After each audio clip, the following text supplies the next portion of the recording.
한 주 동안 잘들 지내셨습니까? 아멘. 우리는 예수 안에서 날마다 모든 날이 좋은 날입니다. 그러므로 예수 그리스도 안에 있는 사람은 모든 날이 승리하는 날이요, 모든 날이 기쁨의 날이요, 모든 날이 구원하는 날입니다. 그러므로 우리 모두는 예수 그리스도 안에 있기를 간절히 소망합니다. 아멘. 오늘 누가복음 9장 7절에서 9절까지의 가장 하고 싶어하는 주제적인 말씀이 9절입니다. 9절. 우리 같이 9절 한번 읽어볼까요? 시작. 헤롯이 이르되 요한은 내가 목을 베었거늘 이제 이런 일이 들리니 이 사람이 누군가 하며 그를 보고자 하더라. 그래서 오늘 제목이 무엇으로 되어 있습니까? 이 사람이 누군가? 이 사람이 누군가? 오늘을 살아가는 많은 사람들이 이 사람이 누구인지를 모릅니다. 실제로 이 사람이 누구인지를 모릅니다. 이 사람이 어떤 사람이냐? 누구인지는 모르는데 많은 사람들이 따라요. 너무나 많은 사람들이 따릅니다. 또한 그 당시 성경적인 배경으로 가보면 이 사람이 누군가 하면 많은 병든 자를 고치는 사람입니다. 또한 이 사람은 어떤 사람이냐? 성전에도 분명히 하나님의 말씀을 가르치는 사람이 있는데 이 사람이 말씀을 가르치면 말씀을 가르치는 자들이 다 놀랄 정도로 뛰어난 지혜가 있다는 이야기입니다. 그런데 사람들은 이 사람이 누구인지를 몰라요. 수백 년이 흐르고 수천 년이 흘렀음에도 불구하고 오늘날까지도 이 사람이 누구인지를 모릅니다. 많은 사람들이 한 번쯤은 들어봄직하고 또한 이 사람이 탄생한 날을 즐거워하고 기뻐하고 밤새도록 흥청망청하는 날을 보내면서도 정작 이 사람이 누구인지를 모르는 시대에 오늘 우리가 살고 있습니다. 여러분들은 혹시 이분이 누구인지 아십니까? 오늘도 그분이 누구인지 모르고 이 자리에 나왔다면 하나님께서 친히 안타깝게 생각하실 것이다 이 말입니다. 그러나 오늘 이 말씀 속에 등장하는 헤롯이라는 사람이 있는데 이 헤롯이 이 사람이 누군가 하며 그를 보고자 하였다라는 것이 오늘 말씀의 주제입니다. 그러면 헤롯이 이 사람이 누군가 하고 보고자 하였다 했는데 분봉한 헤롯이 그 당시 어떤 위치에 있었길래 이 사람이 누군가 하고 보고 싶어 했느냐? 첫 번째로 나타나는 관점이 어떤 관점인가 하면 분봉왕 헤롯이 이 모든 일을 듣고 심히 당황했다는 거예요. 심히 당황했다.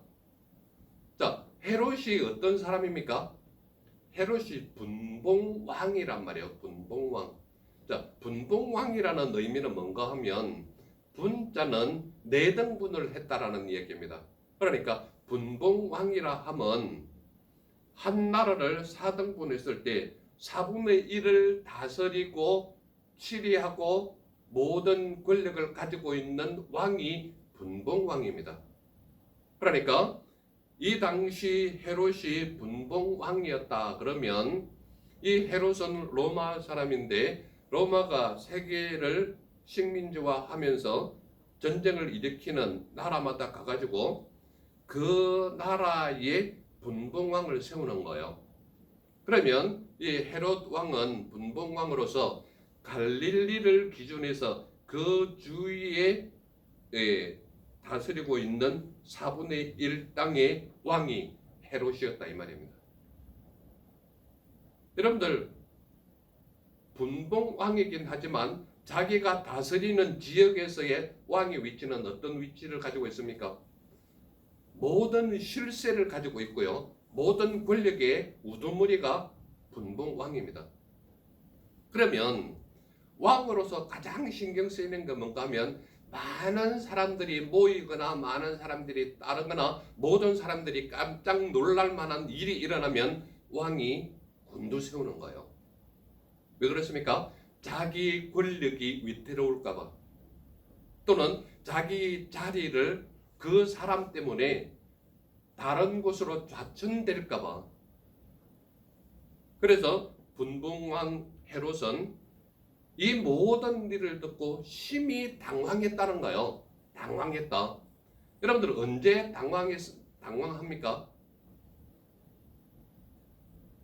말할 수 없는 갑자기 닥치는 어떤 일에 대해서 굉장히 당황한다 이렇게 얘기를 합니다.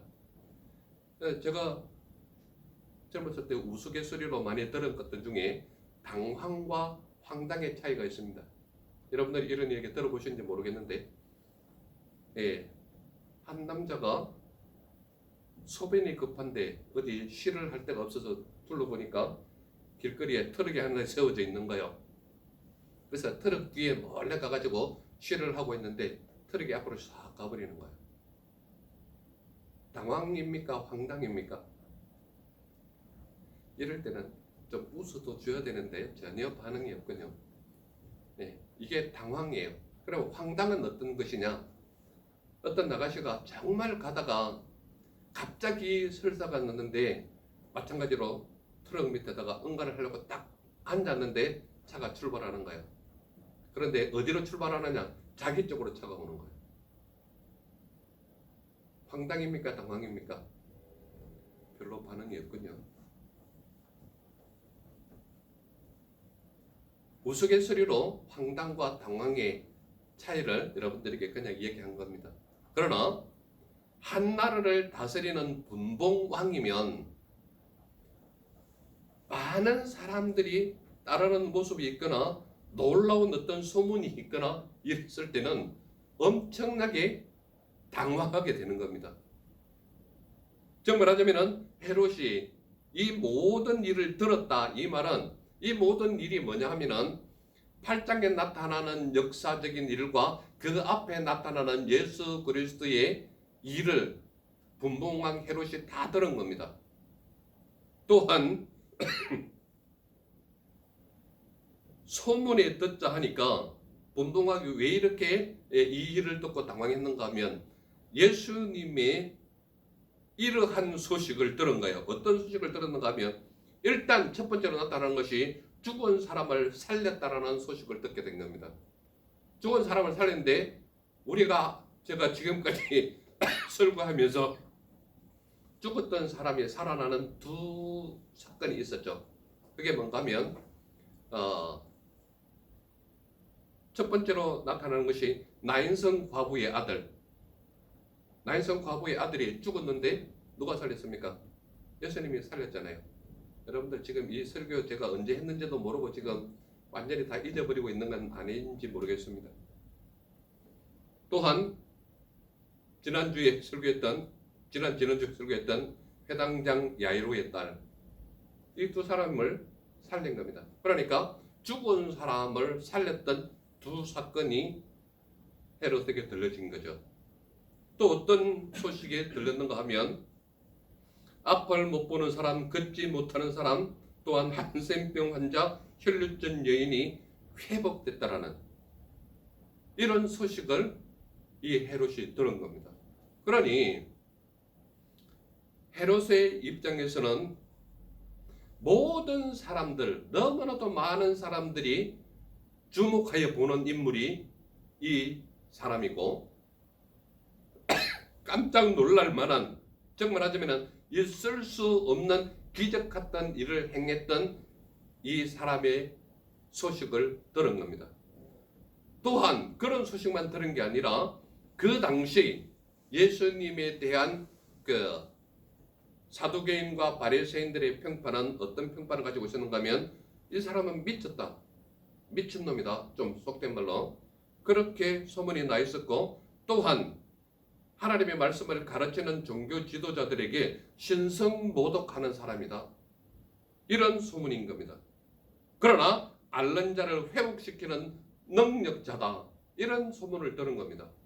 그렇기 때문에 모든 사람들이 주목하여 보는 사람이고, 많은 사람들이 따르는 사람이고, 또한 앓는 사람, 병 고치는 능력자이기 때문에 한 나라를 다스리는 분봉왕 헤롯의 입장에서는 권력자의 위치가 너무 위태로운 거예요. 왜냐하면 들은 소문으로만 해도 자기에게 그런 능력이 있다면 분봉왕 정도가 아니라 한 나라를 다스릴 수 있는 황제의 위치까지 올라갈 수 있는 능력이, 이 사람이 누군가는 모르겠지만 그 사람에게 이런 능력이 나타난 겁니다. 그러므로 한 나라를 다스리는 지도자, 왕으로서의 헤롯은 그냥 두면 안 되는 사람인 거예요. 그리고 많은 사람들의 소문에 의해서는 정말 기적과도 같은 일을 행했기 때문에 그런 모습을 자기도 한번 보고 싶은 거예요. 그렇지 않겠습니까? 한 나라를 다스리는 왕이기 때문에 부르면 얼마든지 자기 군사들을 풀어서 잡아올 수도 있고 모시고 올 수도 있고, 그거는 권력자의 방법론입니다. 그렇기 때문에 분봉왕 헤롯의 모습 속에서는 이 모든 일을 듣고 심히 당황했던 모습이 바로 헤롯의 모습이었다, 이 말입니다. 두 번째로 나타나는 관점이 무언가 하면, 헤롯의 입장에서는 정말 엄청난 사건이 일어날 수 없는 사건의 소문을 듣게 되는데, 그 소문이 뭔가 하면 이 사람은 죽은 자가 살아났다고도 말하기 때문이라는 거예요.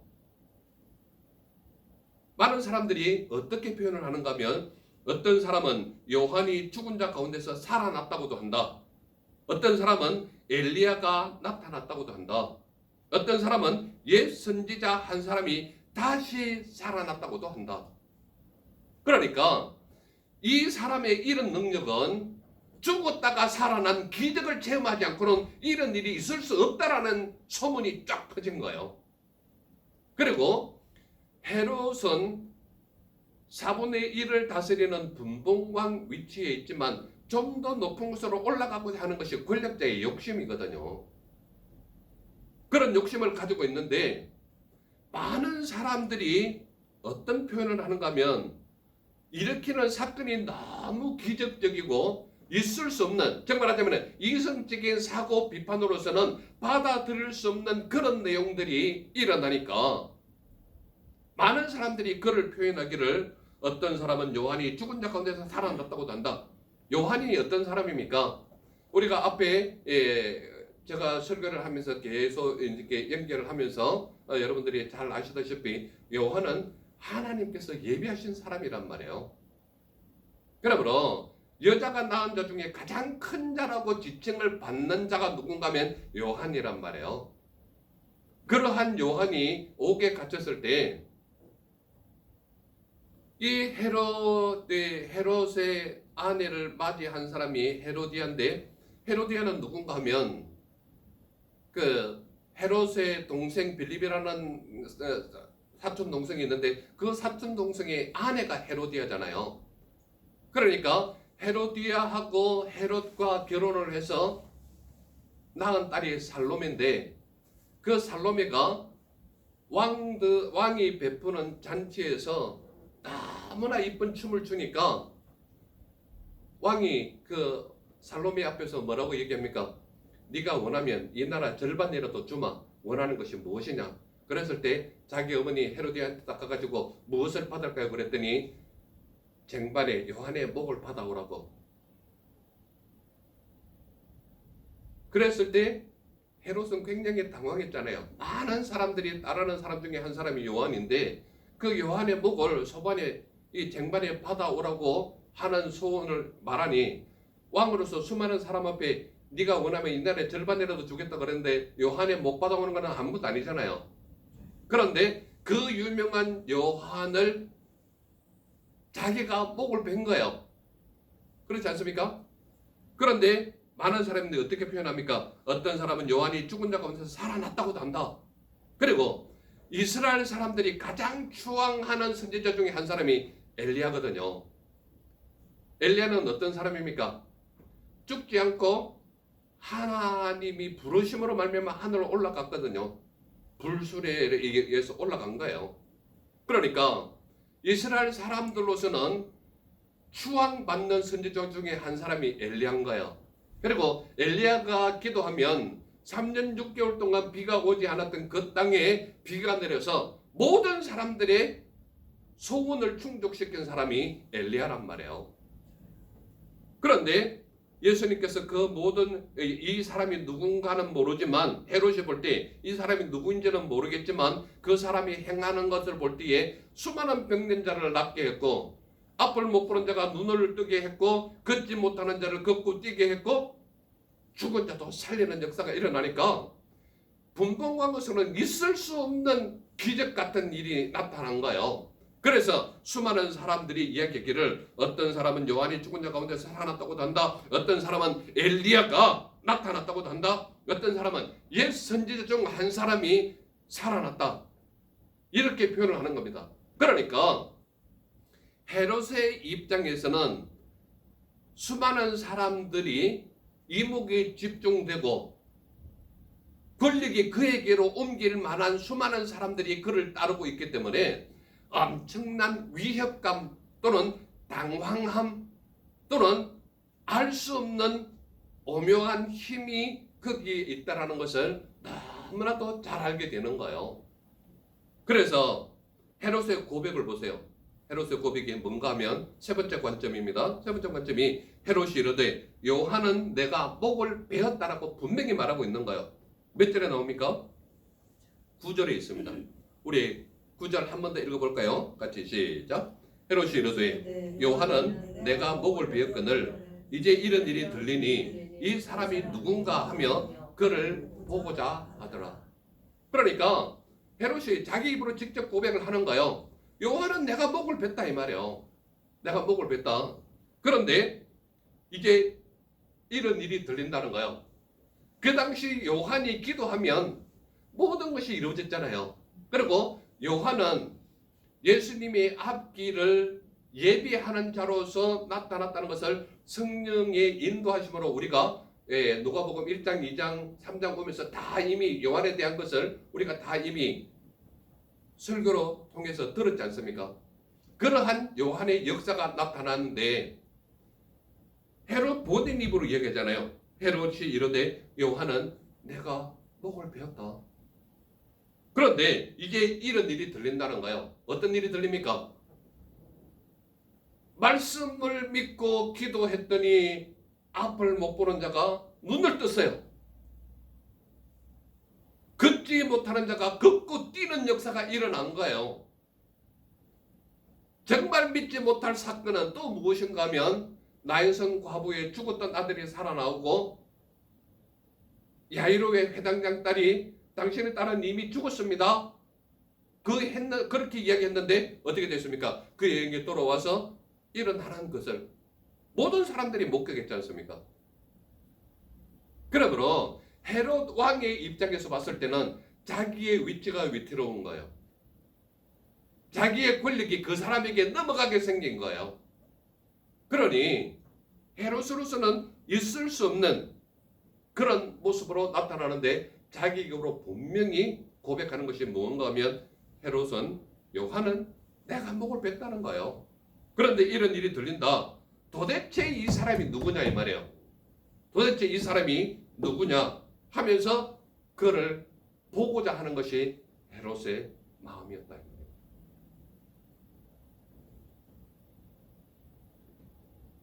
오늘을 살아가는 사람들은 왜 이 사람이 누구인지를 모를까요? 왜 수많은 사람들은 교회에 나오면서도 이 사람이 누구인지를 모르는 사람이 많을까요? 여러분들 생각에는 왜 그런 일이 일어난다고 생각하십니까? 사람들은 왜 이 사람이 누구인지를 모르는가 하면 누구인가 보다는 병이 낫는 것에만 관심이 있기 때문입니다. 쉽게 이야기하면요, 내가 아픈 환자예요. 견딜 수 없는 고통이 심해요. 이 병만 나으면 당신이 누군지는 모르겠지만 당신을 따르겠다는 고백까지 하는 사람이에요. 그런데 정작 많은 사람들은 이 사람이 누구인가 보다는 자기 병이 낫는 것에만 관심이 있는 거예요. 쉽게 이야기하면 내 육신의 피로만 채워지기를 원할 뿐이지 당신이 누구인지는 관심이 없는 거예요. 이것이 많은 사람들의 내면적인 문제. 즉 말하자면 내 필요한 것만 채워지면 됐지 나를 채워주는 그 사람이 누군지는 관계없는 거예요. 그러므로 그때나 오늘이나 나를 고쳐준 그가 누구인가 보다는 병이 낫는 것에만 관심이 있는 거예요. 그래서 그가 누구인지를 볼 수가 없고 알 수도 없고 관심도 없는 거예요. 또한 사람들은 왜 이 사람이 누구인지를 모르는가 하면 그가 누구인가 보다는 죽은 자가 살아나는 기적에만 관심이 있는 거예요. 즉 말하자면 야, 이 동네에도 누가 죽었는데 이 사람 그 사람만 오면 살지 않을까? 이 기적을 바라보는, 즉 말하자면 그러한 기적을 베풀음에도 불구하고 그 기적을 구경만 했지 기적을 베푸는 그 사람이 누구인가는 관심이 없는 거예요. 이게 오늘날 수많은 사람들이 예배에 나오는 사람들의 마음속에도 동일합니다.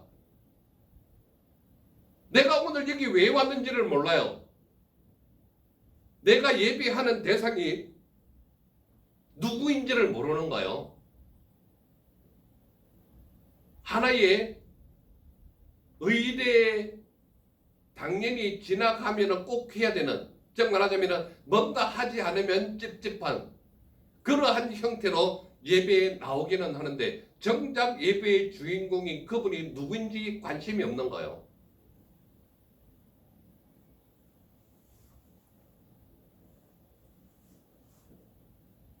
그가 누구인가 보다는 내 유익에만 마음이 가기 때문에 그 정작 중요한 그분이 누구인가는 관심이 없고, 쉽게 이야기하면 담임 목사의 눈도장 한번 찍어야 되기 때문에, 쉽게 이야기하면 사모라는 사람과 깊은 유대감이 있기 때문에 그래도 왔다는 가야 되기 때문에, 또한 친한 친구가 있다면 친구 얼굴을 한번 보고 예배했다라는 절차상 지나가야 되기 때문에, 그래서 그가 누구인가는 관심이 없고 그냥 눈에 보이는 사람들과 눈도장 찍는 걸로 만족하는 그런 모습이기 때문에 정작 그가 누구인지는 모르는 거예요. 아니, 모른다기보다 관심이 없는지도 모릅니다. 그래서 사람들은 왜 이 사람이 누구인가를 모르는가 하면 그가 누구인지는 관심 없는 거예요. 그냥 당연히 치러야 하는 하나의 의식 형태처럼 지나가고 있기 때문에 그가 누구인지는 보이지도 않고 관심도 없는 거예요. 그러면 여러분들에게 제가 한번 질문을 한번 해볼까요? 당신은 도대체 이 자리에서 누구라고 부르고 있습니까? 다른 사람에게 질문하지 말고 나한테 한번 질문해 보세요. 정작 나는 이 자리에 누구인가? 내가 누구인가? 오늘 예배하러 온 이 상태에서 하나님 앞에 선 나는 누구인가? 스스로 질문 한번 해보시기 바랍니다. 그리고 그 질문에 여러분들이 답을 해보세요. 나는 하나님 앞에 예배하러 나왔지만 내 위치는 내가 하나님 앞에 누구라고 말할 수 있을까? 여러분들은 믿음을 가진 자입니까? 예배의 주인공이 예수님이시라는 것을 인정하십니까? 아니면 말씀에 전적으로 순종하면서 말씀의 가르침대로 따르기를 위하여 나왔습니까? 말씀이 내 삶을 지배하고자 하는 그 마음으로 주님 앞에 순종하면서 나왔습니까? 그렇지 않다면 내가 누구인지 하나님 앞에 정확하게 나를 보이시기를 바랍니다. 하나님의 사람인지 세상의 사람인지, 말씀을 따르는 사람인지 세상의 학문을 더 중요시 여기는 사람인지, 내 먹고 사는 일에 더 치중하는 사람인지, 하나님의 말씀이 나를 우선으로 살아가고자 하는 마음인지. 사람들은 왜 이 사람이 누구인지 모르는가 하면 내 삶의 모든 것이 하나님보다 우선이기 때문에 그분이 누구인지 모르는 거예요. 우리가 믿는 예수님은 자신이 누구인지를 확실하게 보여주시는 분이 우리 예수님이십니다. 그분은 자기 자신이 누구란 것을 구약시대의 수많은 선지자들이 600~700여 년 동안 예언하면서 그분이 오면 이렇게 할 것이다, 이렇게 할 것이다 라는 말씀에 근거하여서 예수님의 모든 삶이 그대로 우리에게 나타난다 이 말입니다. 그러므로 예수님은 대충 사신 것이 아니라 구약의 모든 선지자들이 메시아 구세주 그분이 오시면 이러할 것이다 라는 것을 600~700년 동안 계시의 말씀으로 예언했던 그 말씀대로 살아가신 분이 우리 예수님이세요. 그렇기 때문에 예수님은 이 땅에 오셔서 자신이 누구인가를 확실히 보여주신 분이 우리 예수님이십니다. 이 말씀을 통하여 예수님은 우리에게 어떤 모습으로 나타났는가 하면 수많은 구약 예언자들, 구약 선지자들이 예언하면서 그는 죽은 자를 살리시는 예수님이시다, 구원자이시다, 메시아이시다 라는 것을 예언으로 말씀하셨잖아요. 그렇기 때문에 예수님은 죽은 자를 살리시는 하나님으로서 우리가 믿는 예수님이시다 이 말입니다. 그렇기 때문에 그 당시에도 오늘 우리에게도 예수 그리스도의 이름은 죽은 자를 살리시는 하나님으로서 예수님이시다. 이것을 우리에게 확실히 보여주시는 하나님이 우리 예수님이시다. 또한 예수님은 수많은 병든 자를 회복시키시는 하나님으로서 예수님의 모습을 우리에게 확실히 보여주셨다는 거예요. 그러므로 그때나 오늘이나 예수 그리스도의 이름으로 기도하면 병든 자가 회복하시는 역사를 우리 눈으로 보게 하시는 거예요.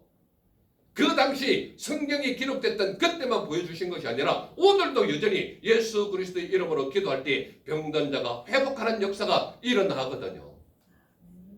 그러므로 예수님은 병든 자를 회복시키시는 모습으로 우리에게 확실히 보여주신다 이 말입니다. 또한 예수님은 사람들의 필요를 채우시는 예수님의 모습을 우리에게 너무나도 확실하게 보여주셨다 이 말이에요. 그렇기 때문에 예수님은 하나님으로서 우리에게 사람들의 필요를 채워주시는 것뿐만 아니라 영혼을 회복시키셔서 그의 모든 것들이 평강을 누릴 수 있게 하시고 하나님의 말씀으로 우리를 구원하시고 병든 자를 회복시키시고 죽은 자도 살리시는 하나님으로서 예수님은 우리에게 자신이 누구인가를 확실히 보여주신 하나님이 우리 예수님이시다. 그러므로 그 예수님은 우리에게 그냥 지나가는 나그네처럼 한 성인 군자로서 나타나는 사람이 아니라 하나님으로서 육신을 입고 이 땅에 오셔서 자신이 하나님이심을 확실하게 보여주셨고 구약에 나타나는 모든 선지자가 예언했던 그 모습대로 우리에게 보여주신 하나님이 우리 예수님이시다. 그러므로 예수님은 이 땅에서 자신이 누구인지를 확실하게 보여주신 분이 우리 예수님이시다. 이것을 오늘 말씀을 통하여 우리에게 말씀하시는 것입니다. 그렇다면 저와 우리 모두는 믿음의 사람인데 믿음의 사람은 도대체 어떻게 살아라고 말씀하고 있습니까? 믿음의 사람은 자신이 누구인지를 보여주는 삶이 너희의 삶이 되어라 이 말을 하고 있는 겁니다.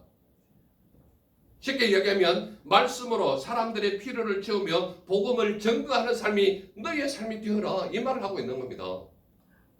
복음을 증거하는 것은 어떤 것을 말합니까? 하나님 나라에 대해서 말만 하면 되는 거예요. 하나님의 나라는 이런 것이다. 이게 곧 전도고 복음을 전하는 삶인 거예요.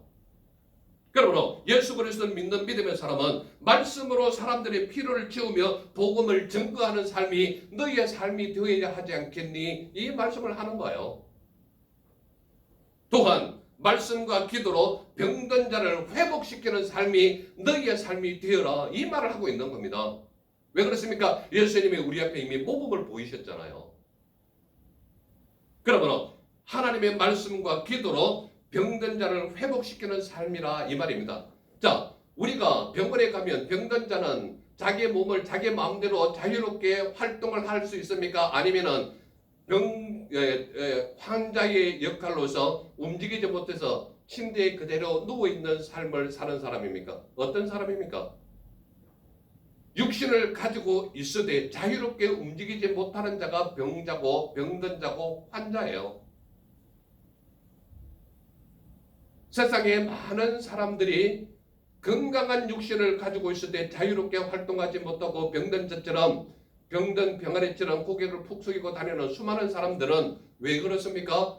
하나님의 말씀이 그 속에 들어가서 그를 살리지 못하는 병든 자의 삶이 그들의 모습으로 나타나고 있거든요. 그러므로 여러분들은 병든 자만 찾아가서 말씀과 기도로 그들을 회복시키는 삶이 우리의 삶이 되어라, 이 말을 하고 있는 겁니다. 이해가 되십니까? 무슨 말인지? 그러므로 여러분들이 가는 곳마다 병든 자도 많고 건강한 몸을 가지고 있으면서도 자유롭게 활동하지 못하는 사람이 있다 그러면 하나님의 말씀을 증거하시면 됩니다. 말씀과 기도로 병든 자를 회복시키는 삶이 여러분들의 삶이 되어라 라고 말하고 있는 거예요. 제 말이 무슨 말인지 이해가 되시죠? 또한 반응 없는 자를 회복시키는 정인의 삶을 살아라, 이 말입니다. 아니, 반응 없는 자는 무엇입니까? 제가 지난번에 죽은 자와 산자의 정확한 반응이 있다고 그랬죠. 산자는 하나님의 말씀을 전하면은 살아있는 증거가 그 삶을 통해 나타나요. 그런데요, 죽은 자는 아무리 찔러도 아무리 괴롭혀도 아무리 때려도 반응이 없습니다. 왜 그렇습니까? 영혼이 죽은 자는 찔러도 반응이 없어요. 영혼이 죽은 자는 하나님의 말씀을 들어도 나와는 관계없는 것처럼 살아가요. 그러므로 반응 없는 자를 회복시키는 정인의 삶이 여러분들의 삶이 되어라, 이 말을 하고 있는 겁니다. 이해가 되십니까? 죽은 자를 회복시킨다라는 것은 하나님의 능력이에요. 하나님의 말씀이 들어가야 반응이 일어나는 거예요. 하나님의 말씀이면 죽은 자도 이렇게 세우는 거거든요. 하나님께서는 반응 없는 그들이 죽었다고 얘기하는 거예요. 그러므로 여러분들은 하나님의 말씀을 가지고 반응 없는 자를 회복시키는 정은 자의 삶이 너희들의 삶이 되어라, 이 말을 하고 있는 겁니다.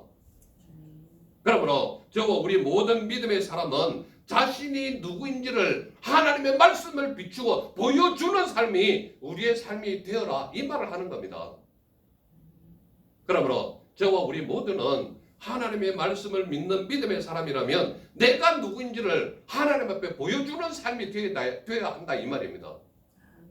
그러므로 이 시간 이후에 우리 모두의 삶은 하나님의 말씀으로 인하여 내가 누구인지를 하나님 앞에 보여주는 나의 삶이 우리 모두의 삶이 되시기를 간절히 소망하는 것입니다. 기도하겠습니다. 사랑의 하나님, 감사합니다. 오늘도 우리에게 하늘의 신령한 은혜의 말씀 들려주시니 감사합니다. 하나님의 말씀이 우리에게 말씀하시는 것은 너희가 누구냐라고 묻는 것이 아니라 너희가 하나님의 말씀으로 너희 자신의 삶을 보이라고 말씀하시는 하나님의 말씀을 듣게 해주시니 감사합니다. 주여, 우리의 삶을 통하여 우리가 누구인지 하나님 앞에 확실히 보여지는 우리 모두의 삶이 되게 하옵소서.